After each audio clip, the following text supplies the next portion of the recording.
Hey, what's up, everybody? Happy Friday. Welcome to the Local Marketing Institute Q&A Live with your fabulous hosts, Greg Gifford from Blue Sky. Yeah. Look, don't give me a hard time. So Ah, everybody, I've booted up the old laptop so that we have sound effects and we don't have to have me in here 5 times, and it doesn't have an active subscription for Microsoft, so I couldn't update the text. So I'm gonna have to update it on my other computer and then email it to myself or put it on a drive and download it for this computer. So it's wrong this time, but it'll be fixed next time. yeah. Actually, you know what, Frank, is a good question. Microsoft? Really? Well, because it's in PowerPoint. So can't you do like PowerPoint online? Dude, I don't know. I was booting this up like 5 seconds before we had to get on. All right. So, yes, Greg Gifford from Search Lab Digital. You can find him on Blue Sky. I mean, LinkedIn. Yeah, that. Anyway, and myself, Ben Fisher from Steady Demand. You can also find me on, no, you can't. No, I'm not doing it. You can't find me on Blue Sky. That was like a fad for like 30 days, right? Something like It that. lasted a couple of months. It was fun while it lasted.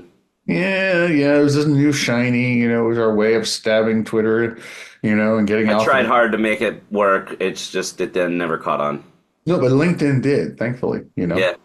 really did. So anyway, and you can find us on Facebook at the Local Marketing Institute Connect, where we have north of 2.6 thousand members. And Finally, find us online if you would like Greg and I in your ear anytime, anywhere. You can find us on Apple and Google, Spotify, and even iHeartRadio. All right, that's enough of that. How are you doing, buddy? I am excellent. I have no complaints whatsoever. Excellent. Any travel, any speaking plans? My next thing, so I'm going to Chicago a week from Monday for our Q2 offsite planning meeting, and then we have a whole company get together. So we're flying everybody into Chicago to do a face-to-face warm fuzzy thing, which will be really fun. Cool. Be really the first time, uh, really ever, that we've had everybody in one place live. Really? So it'll be cool. And then at the end of April, I have Brighton SEO. I am teaching the local SEO training course the day before. I am doing a talk on reviews during the local SEO session. And I'm also moderating the afternoon of the first day in one of the rooms. So it'll be a busy, busy week. That sounds like And fun. then I don't think I have anything in May. And then in June, I am doing a 1 day SEO event in Barcelona and then Digital Summit in Denver. And in July, I'm doing SEO Estonia. Nice, man. Well, you're keeping busy. That's good. Yeah, how about you? Oh, let's see. I just got back from doing a franchise conference. Those are always a lot of fun, when you get there and you get to talk to a bunch of franchisees. And I don't have too much speaking coming up. I think it's SEO Boot Camp coming up in Chandler. Coming You up got then. local you in the fall? Yeah, got local you in the fall. Absolutely. Then a couple concerts. Can't wait to go rock out to AC/DC. Ah, that'll be awesome. I might not go to Bon Jovi, however, because it happens to be 2 days before we go to Mexico for Oh, our product expert shitties stuff. yeah, assuming we get invites. Come on, I feel really? like they're going to bring you and me back just to be on the videos. Oh, that's of course. So little fun stuff for everybody to know. Every time we go to the product expert summer, the guy who is in charge of doing all of the videos and the highlight reels always finds Greg and I. And we do something freaking silly as hell. I think last year, what was it? It was the how to become a product expert guy, Yeah, right? yep, that was fun. Well, that was fun to film.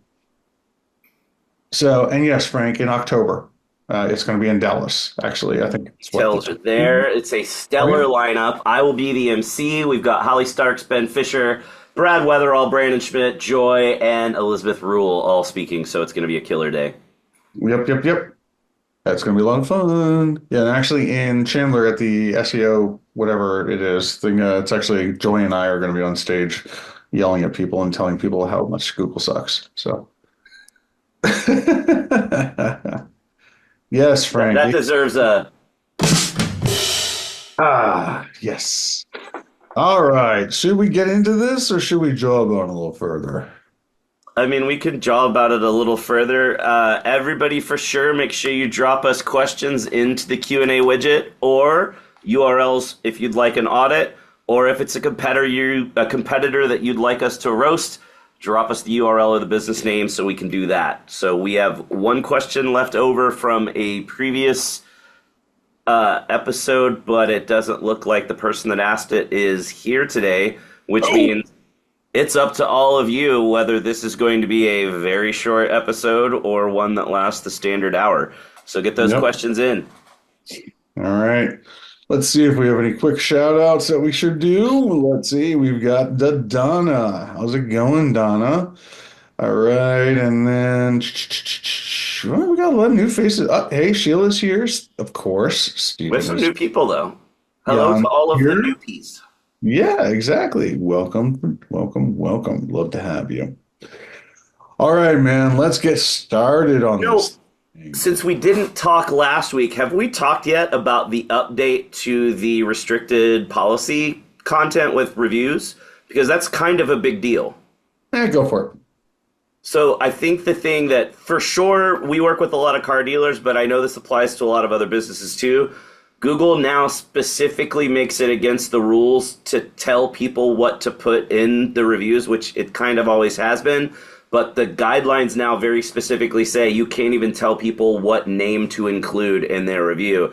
And we've seen a lot of dealerships lose bulks of reviews because every review has the first and last name of a salesperson. So if you have clients or you are at a business that tells people to put the salesperson's name in the review, you got to stop doing that ASAP. That's a good one. That's a good answer for why am I losing all these reviews? Yeah, we had a guy reach out to us from another agency who has a bunch of car dealer clients, and he's like, man, like, can we talk to you? There's like a bug with reviews. Like, we had a dealer lose like 350 reviews last night, and blah, blah, blah, blah, blah, blah, blah.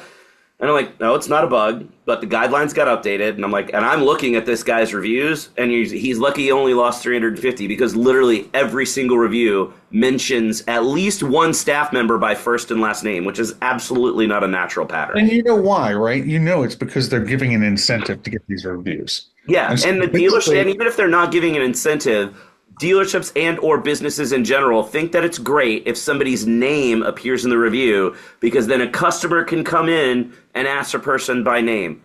Does that ever happen in reality? Has any customer ever walked into any business and said, hey man, in all your reviews it says talk to Ben Fisher, so I want to talk to Ben Fisher? Absolutely not. It's never happened. Yeah, so there's two things at play here, basically. Either Google is clamping down on the PII of the name of the person that's being called out, or because what I think is more likely is they're trying to clamp down on the incentivization Yes. employees, Yes. which is a drastic shift actually in their stance Yes. because they've allowed this in the past. They have also added language that says the restriction on incentivizing reviews also counts for incentivizing removing or changing reviews. Because I know there's a lot of people out there that were like, hey, look, I'll give you a gift card if you update your review score. Sure. That's clearly not great. But I have also heard of businesses that are like, hey, if you just upload a photo or do this and you're not changing the score, but you're changing the content of the review, they'll give you a little gift card or get a discount. And that's now explicitly not allowed as well. Steven, yeah, you are allowed to mention a person's name in the review. But honestly, it doesn't happen that often. It really only happens when the business asks the reviewer to put that person's name in the review. So if you think about it, it's just like anything else with Google. If it's a pattern that can be detected either visually or by AI, don't fucking do it. Yeah. It's really simple. If every single review says Greg Gifford is the best at underwater basket weaving, and that is stated in multiple ways 50 times in a row, it's probably not real. It's probably been incentivized in one way or another. So it makes sense for them to degrade that, basically. Right, Sheila? Google never makes a drastic change, ever. Never. Uh-huh. All right, so cool. So I just shared the link there for Danielle in the chat, but everybody else can see it too. And for anyone listening on a replay, if you just do a Google search for Google prohibited and restricted content, all the review stuff is at the top of that document. And it doesn't really specifically say, hey, this is new and what we changed a few weeks ago, but you can read through it, and you should read through it and be familiar with everything that's there. Yep. All right, cool. So let's get into it real quick. I actually have a question for you. Do it. Yes, of course. So I am in a pretty exclusive WhatsApp group chat with some of the brightest minds in SEO across the planet.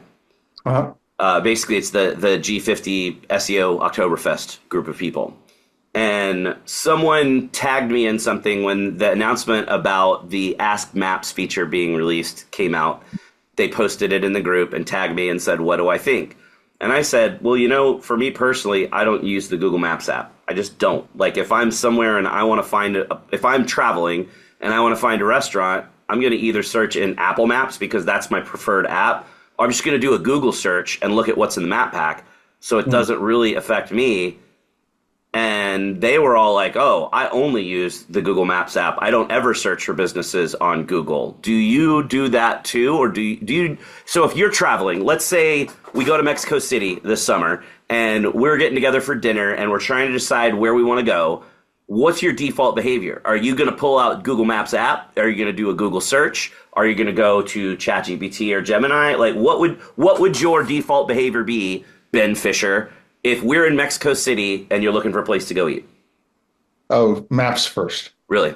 Yeah, absolutely. Hands down, maps first. And then if I'm in another place where I don't know the culture and I don't know the food, like when I did this in fucking Berlin, in Ireland, right? Dublin. It's like, yeah, and then I'm going to pull out Google Lens, and I'm going to take pictures of the menu and I'm going to find out whatever it is, what's it about. Yeah, Right. absolutely. And the Ask feature on Google Maps, I've been using it in one form or another for a little while now, actually, because it's been out for quite a bit, actually, in beta. Yeah. But yeah, no, I mean, I use that not exclusively, extensively. Like, when I was big into the Star Wars collecting stuff, Are you not anymore? I've kind of pulled back. Really? My collection's done. It's like 80%, no, 90% done. Like literally, it's like I got all the pews and everything. I got to send you a link. My favorite new Instagram Reels obsession is a guy that is turning his home theater into a Star Wars themed theater. And Nice. he's got literally a door that you push a button and it slides open and like, Yeah. it's really cool watching the progress of how he's like weathering the boxes and creating the panels. It's really fun. My next house, I'm going to build a Millennium Falcon movie theater, probably. That's rad. More than That's likely. rad. So anyway, but yeah, yes, yeah. Oh, no, that is actually the big news for today. Ben Fisher is no longer really collecting a lot of Star Wars. No, I'm just kidding. So, where was I going with this? Oh yeah, so when I was doing it though, like it was really difficult to find vintage Star Wars stuff, right? And so I would go into maps and ask the question, does this location offer vintage Star Wars? And it would give me answers and I'd go. Otherwise, it would be a waste of time. So yeah, I do maps. I almost hands down will never use Apple. I don't like it. Really? I'm just an Apple fanboy. So am I, but it's fueled, the reviews are fueled by Yelp, which I obviously can't stand Yelp. So Yeah, but typically I'm only doing it in Europe and it's not Yelp reviews in Europe, so it's a little bit better. oh, okay. Well, that's cool. Yeah. Hmm. All right. All right. We need URLs. We need business names. We need questions. We got nothing. It's going to be a real short episode where we just talked about Star Wars and the Google Maps app. We got nothing in the Q&A. Oh my goodness, this is really new, actually. This is Try this.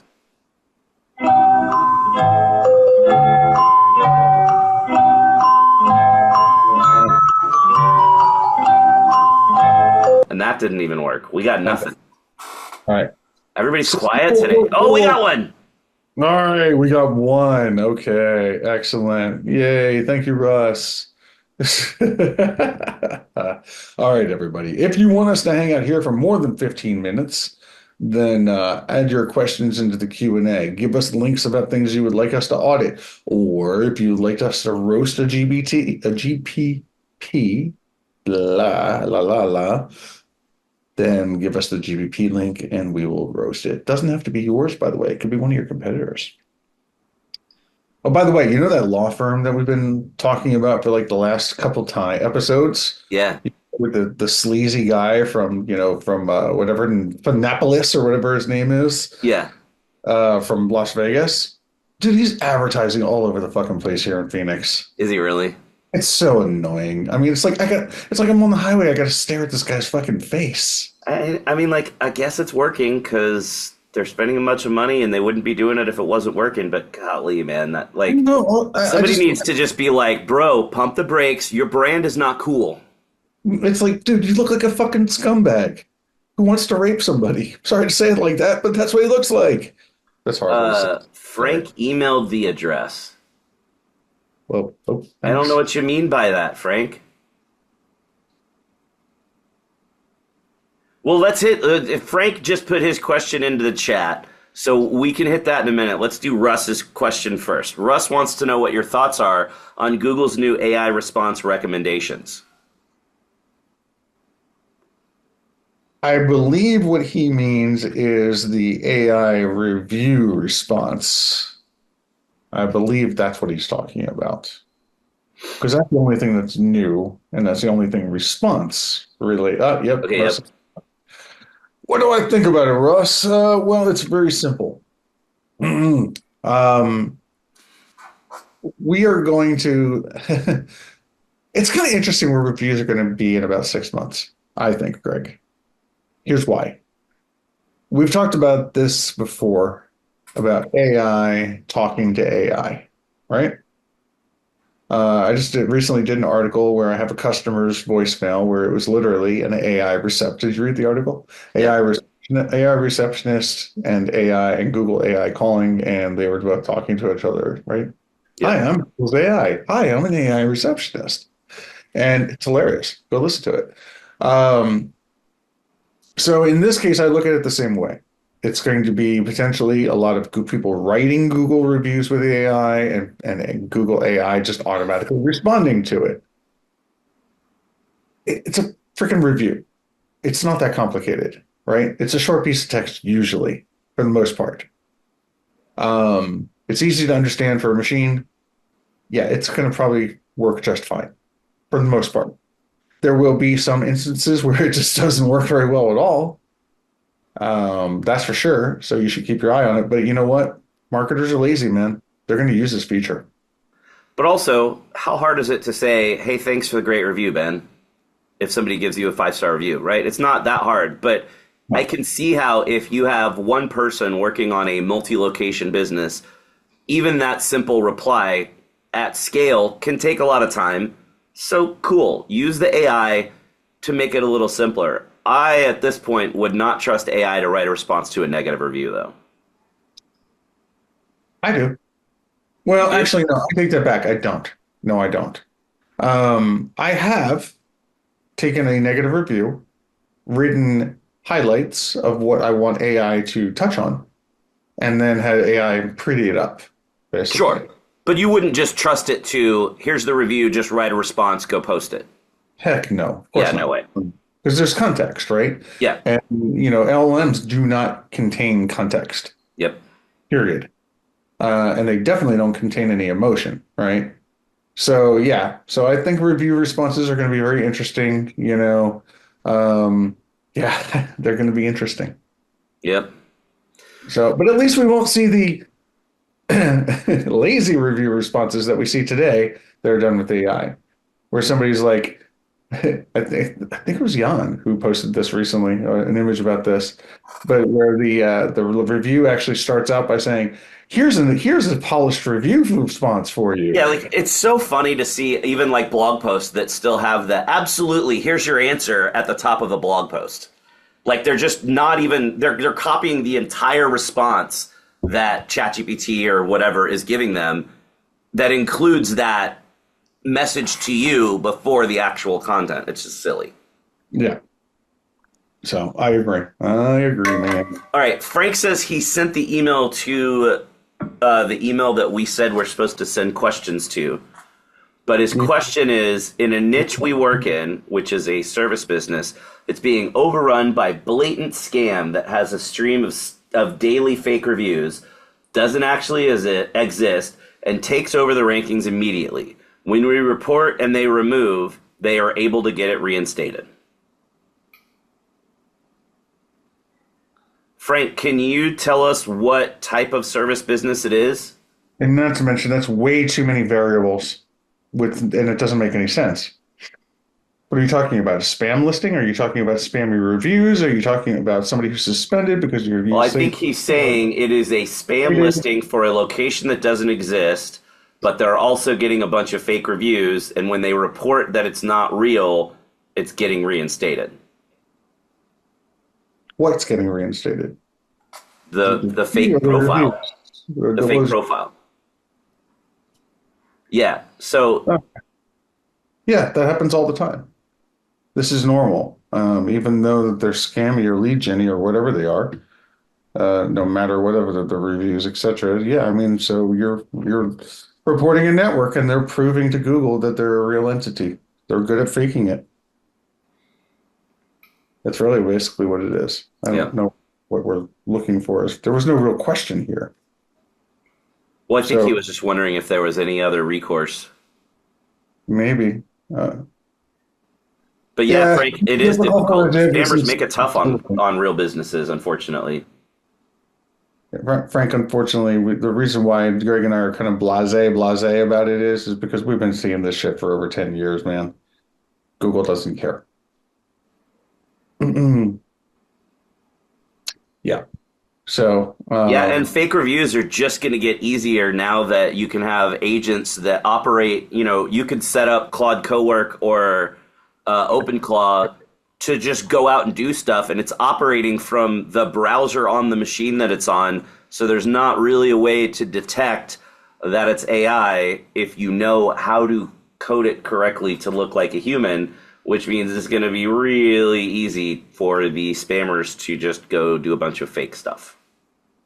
no, you should not follow in the footsteps of scammers and spammers. Okay. If you do that, then you're just as bad as they are, and you deserve every little bit that you're going to get coming to you. Sorry to put it so bluntly, but that's the way it is. And you don't want to get on somebody like Greg and I's radar. Yeah. You don't want that to happen. All right, we got about half an hour left, and we're out of questions. We need some more stuff to That's all talk right. about, everybody. We got some stuff to go over. All right. So anyway, ChatGPT, some news items. ChatGPT is getting ads. Amazingly, right? We know that they've been there for about 60 different brands, spending a couple $1 million each, probably, because they just reached 100 million in sales. Do the math. That's at least the minimum 1.5 million each, I think, is what it comes out to. Something like that, yeah. Something like that. Anyway, the nice thing is that starting next month, April 1st, everybody and their brother will be able to go through a self-serve platform and advertise on ChatGPT. I'll try it. What I about you? have talked to a few people that have done it, and they haven't gotten jack squat out of it. Really? Yep. Interesting. I will try it, but I also think if you look at all the metrics out there, ChatGPT's user base is just dropping like flies. it is. Yeah. So that might mean that once they open this up, everybody gets really cheap ads. But I mean, I don't know if you've seen what they look like. Like, who's gonna No, click on them, man? They're awful. no. Stephen, they start on the first, they said. Whether that's true or not, who knows? Here's a link to the article. And you saw they just killed Sora too, right? Oh yeah, sure so did. Because it's so damn expensive and they're not making enough money to keep it going. And once the splash was made, I don't think that many people really did much with it anyway. No, I mean Sora was nice, but it was a threat to the movie industry. So you had the discussions going on with Disney, basically, to allow them to license it to use derivative characters based on Disney types of animations and movie characters. But obviously, Disney backed out and said, you know what? No, you just can't do this anymore. And I think that's actually what ended up happening in the background. I think there was some kind of a lawsuit probably going on. Yeah. And the only way to get rid of the lawsuit was to kill the service. Yeah. At least that's kind of what makes sense. I don't know. I'm just, Nah, it makes a lot of sense. yeah. So this is interesting, and I only think it's interesting for marketers for a couple different reasons, but I want your thoughts on it, man. So basically what's going on here is Google has made their search live experience live. It was not really, it was only available to certain users really before. And so now on the mobile app, underneath of the search bar, there is right next to Ask AI is basically a little AI option, which is Search Live. Search Live basically just brings conversational search to Google, as well as, of course, image search, which has always been there, but it's easier to do now. Um, have you played around with this yet? No, I don't use the Google search app on my phone. I don't do much with my phone, actually. Like, all of the stuff I do is typically desktop, so I haven't played with it. I'm addicted to my phone and search. So it's like if I'm out and I need to know something, I usually would do voice search on ChatGPT. To be honest with you, now that Google has it as a default, I'm probably going to create a shortcut on my iPhone Yeah. to use Gemini, and so I'll just talk to Gemini and get my answers now. I have another new Instagram reel obsession of this kid that is just showing off some of the goofy stuff that ChatGPT does. So he's doing the ChatGPT voice search. And like Uh-huh. the one that I saw yesterday, he's like, "Hey ChatGPT, I'm gonna go run a mile. I want you to time me." And it says, "Okay, I'll do that." He's like, "You're able to run a timer, correct?" And it's like, "Yep, just tell me when you start and tell me when you finished." He's like, "Okay, I'm gonna start my mile run now." And it says, "Okay, timing." And then he goes, "Okay, I just finished." And it's like, "All right, cool." And he's like, "How much time did it take me?" And it's like, "It took you 10 minutes and 5 seconds." And he's like, "You just ran a timer for 10 minutes and 5 seconds." And it was literally like 2 seconds long. And like, it's completely off and completely makes up everything. He had another one where he said he wanted it to time how long he jumped in the air. And he jumped and he said, "Start." And then he just stood there for like 5 minutes. And he said, "Okay, I landed." And it said he was only in the air for 1 second. And then he had another one where he said he was at a restaurant and he had an angry customer on the phone and he handed off the phone to ChatGPT, but it was him talking and he asked, or he said that there was hair in his food and he would like a full refund, and ChatGPT was like, "Fine, we'll do that for you." And he was like, "And I also want a $50 gift certificate for next time." "All right, sir, we'll make that happen. I just need your email." You sent it to me. So he gave it to him. And then the dude came back into the phone and was like, "Hey, I want to make sure that we handle this correctly. You didn't give anything away, did you?" And ChatGPT's like, "No, they just expressed their concerns and we said, thanks for letting us know." And that was the end. Like, it's really funny all of the ways that he has found that ChatGPT is just completely wonky on these things. It's a hilarious little series. Absolutely. Yeah, kind of like what we've been talking about all year, man. Not unfortunately or fortunately, I think Google's going to win this thing. You know, I really do. yeah. At the end of the day, Google's going to win it. Um, yeah, which is scary unto itself, actually, if you think about it. All right, we already talked about the review replies for AI. Oh, let's see. Just something interesting. I mean, it's interesting to track as a feature, and this is the offer posts from GBP. What is so interesting about this is that, we're seeing offer posts becoming more and more prevalent, right? We're seeing them they're going to go higher on the knowledge panel. You can automatically schedule these things, right? And now they're showing stats on those offer posts. So if you're not involved in offer posts, you really, really should be. At the end of the day, they convert really well. Do they do well for you guys? Posts in general work really well because we know how to do them the right way. We Sure. actually prefer using the regular update than the offer because you get a little bit more control over the text that appears in the thumbnail. And so it's a little bit easier to write something more compelling when you have more than just a title line and a date line and one line of text. But yeah, I mean, if they're done right, they're really awesome. Yeah. I mean, we lean into offer posts. We really do. We just find that from a conversion standpoint, they convert so much higher. Yeah, It's great that you have more control over regular posts, but I mean, I don't know if you know this. We were one of the first companies way back in the day when posts came out to even do posts, right?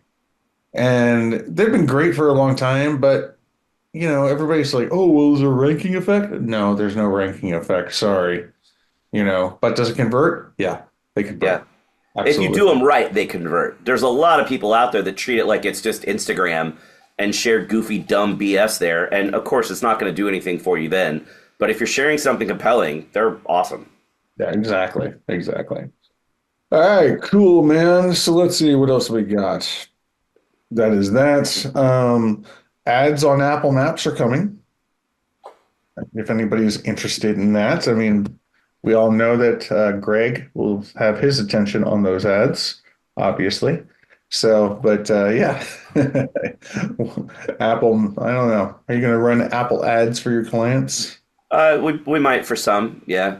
I mean, it's the same thing as when you have the like sponsored map pins in Google Maps. Like it stands out, it looks cool. For the right clients, it might make a difference, but I think in general, the sponsored map pin thing is kind of stupid. Yeah, so do I.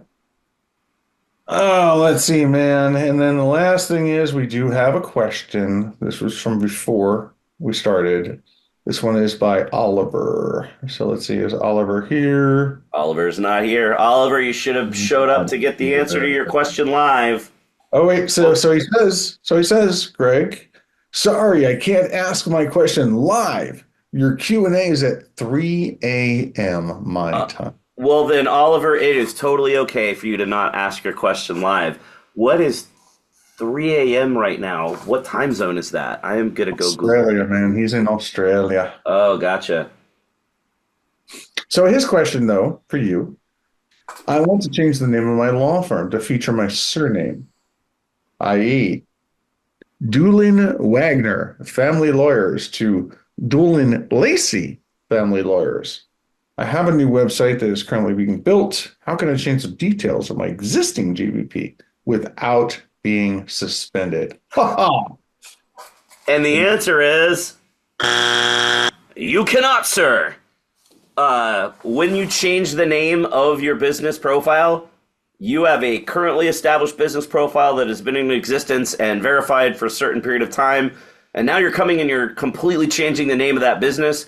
You need to expect to be at least they're going to request re-verification. You may not be full on suspended, but they're going to ask you to re-verify, which means you're going to have to show your signage has changed as well. So before you try to do this, you need to have the new website launched. You need to update all of your citations everywhere across the internet.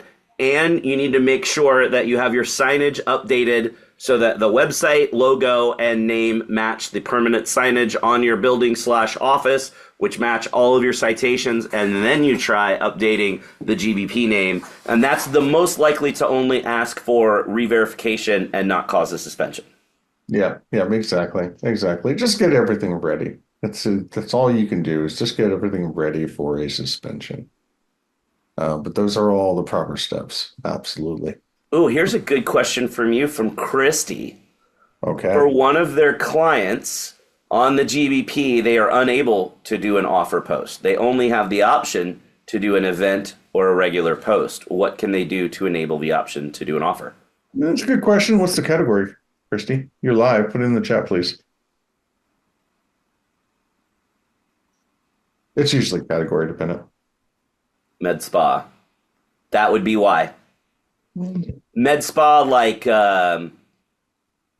hormone injections and Botox and stuff like that, right? Hmm. I don't think they're allowed to do offer posts, if I remember correctly. I'm not 1,000% sure, but I think that is the case. I thought a med spa can. Got to take a look at the subcategories though too.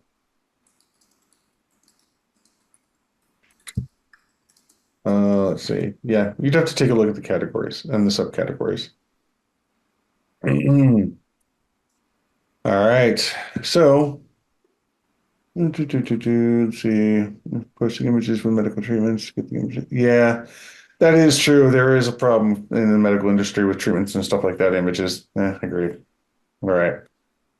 Well, man, Well, she just 10:36. gave us a URL. We could go do a quick little audit. And take a little quick look. Let's share with the class. So AG Aesthetics in Los Angeles. Let's move this out of the way. Skincare Clinic. Let's see what the other categories are. It's a brand new profile. Be nice. Okay, we will audit, not roast. Okay, why is that still not working? Why is this not claimed? Hold on. Christy, is this profile doesn't seem to be claimed. I can claim it. Is there a reason why it's not claimed? Click on own this business, man. See that? No hints. Wow. It shows it's No verified in hint. her dashboard. Wow. There's no hint, which usually means it's unclaimed. Yeah, that's weird. It's interesting. Maybe just cause something weird because it's brand new. No, no. Actually, I'm kind of wondering if there's something funky going on here.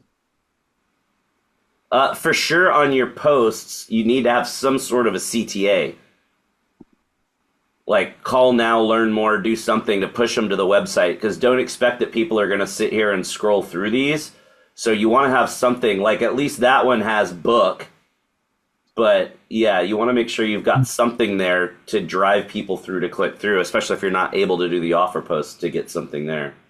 Yeah, I'm going to go look at. I have a couple dermatology customers and such, so I'm just going to go take a look and see what they do. Let's see, where is their posts? Oculoplastics and aesthetics procedures. So this is only, Christy, this is only related to eyes, so this is like bleph and stuff like that, not full face.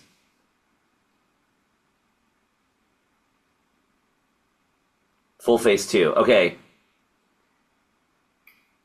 You know what? Nope, skincare can't do it. Yeah, that's what I thought. I thought there was something around that you couldn't do it. No, yeah, I just checked. I have a couple skincare clients, and none of them are allowed to go ahead and do an offer post, which is kind of weird if you think about it. So, Christy, just a couple of quick things. It is the Assel Gower, which I'm assuming is maybe the doctor, and it says Eye Institute. It's very odd from a patient standpoint to have a website where the name is the Eye Institute, but you're doing full face procedures. So I would consider a rebrand of something that does not specifically just talk about eyes. Also, all this stuff up here in the top of locations, blogs, video, reviews, contact, that needs to be primary menu. People are blind to the stuff that's up there, so that's not going to work well for you. I would also get rid of this site search here. People aren't going to use the site search. And you could clean this up a lot by moving the phone number up to where you have locations, blogs, video. So move phone number and appointment requests up there. Put all of these in the white bar, and you're saving space vertically. That would help. You should get a local phone number and not a tracking number that's an 866 number. For sure, blog needs to be down here. The furthest right button should be contact. Blog should probably be under about. Title tag is cosmetic eye surgery. So you're optimizing the heck out of eye surgery. And oculoplastics is not really something a customer is going to search for. Never. So you want to make sure you're optimizing the site around things that customers search for. I actually talk about this a lot in conference presentations. Customers, and I use blepharoplasty as the example. Doctors love to optimize on a bleph procedure. So this page right here, if we look, the whole thing is blepharoplasty, and then it says eyelid surgery, and then it says blepharoplasty eyelid surgery. So A, you're missing any locality, so you need to optimize for the location that you're in. But B, you need to do eyelid surgery or droopy eyelid surgery or something like that, because that's what customers search for. Customers don't search for blepharoplasty. So let's see where we are. Locations are, okay, Santa Monica. So you're in Santa Monica or Beverly Hills. Somebody in Beverly Hills is not going to search for a blepharoplasty. So you should do eyelid surgery Beverly Hills would be, or eyelid surgery in Beverly Hills would be a much better way to optimize this site.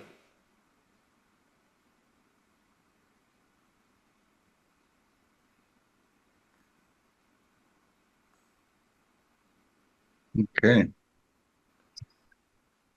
All right, buddy. All right. So there we go on that one. Oh, we got a question from Steven for you. Do you have any suggestions for AI phone assistants to handle calls? No, I don't. Steven, why would you want an AI phone assistant to handle calls? They suck. Have a human answer the calls. They work for service businesses that are say they're open 24/7, but they're not. But that's about it. They're actually great for LSA.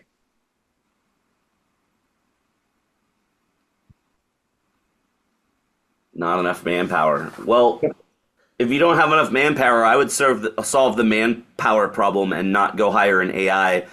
Yeah. I don't know about you guys, but I've started getting a lot of these AI answering services, and as soon as it answers, I just start asking to talk to a person because I hate the like second and a half delay after what I finish saying, and it has to contemplate what it's going to say and put an answer together and say it back to me, and it does not operate as anywhere near as well as a human would, and it's just frustrating as hell because it'll take 5 minutes to get through to talk to a human and get a solution, when if a human had picked up, I would have had a solution in 30 seconds. So Oh, they're not good. I've heard some AI stuff from Google actually recently that's actually pretty damn good. Right, but none of the AI call answering services are that good. Oh God, no. Hell no. Absolutely not. All right.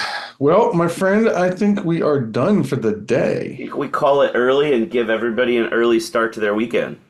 Why not give everybody a little bit of a gift, right? But 15 we'll minutes. be back in 2 weeks, and everyone should make sure you compile some good questions for us and either pre-submit them or bring them with us so we can go the full hour and answer all your questions next time. Exactly. All right, guys. Everybody, guys, gals, have a wonderful weekend, and we will see you in 2 weeks. Hey, Awesome. See everybody. you.